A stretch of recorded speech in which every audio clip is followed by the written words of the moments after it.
صباك لو اتعرضت للمواقف المحرجة دي اكتر من 5 صوابع هتبقى انت عايش في احراج. بس ايه يا ابني اللي انت بتعمله ده؟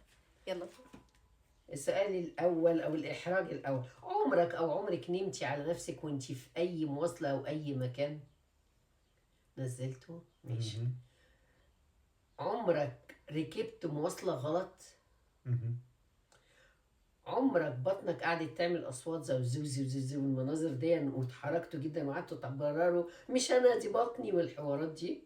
عمركم؟ ماشي. عمرك وانت ماشي مع أصحابك وقعت؟ طب وضحكوا؟ عمرك او عمرك وانت بتتكلم او بتتكلمي ما عرفتيش تجمعي الكلام وطلع غلط من بقك او من بقك؟ عمرك او عمرك كنتوا بتاكلوا بره بالشوكه والسكينه بقى ومش عارفه ايه وعمالين تقطعوا، يا الشوكه طارت يا الاكل طار، كنتوا في نص هدومكم منظركم وحش قوي. طيب عمرك او عمرك وقعتي اكل او عصير على نفسك من بقك وانت بتاكلي او بتشربي؟ منظرك كانت وحشه قوي. عمرك او عمرك مناخيركم ساحت وما كانش معاكم منديل؟ يا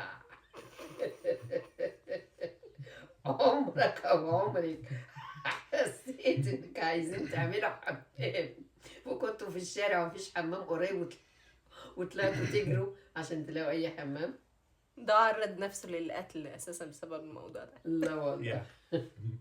عمرك او عمرك عطل بيكوا الاسانسير؟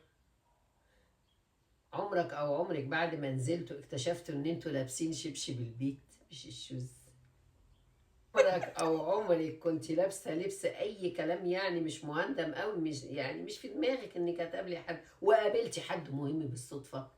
بقى منظركوا عيرة قوي. عمرك او عمرك كنت معزوم في مكان واللحم عمال تندغ، اللحم مش عايزه تتندغ ولا عارف تتفاه ولا تعمله، اخر اضطريت تبلعها وخلاص؟ عمرك او عمرك نزلتي واكتشفتي انك نسيتي الفلوس والفيزا؟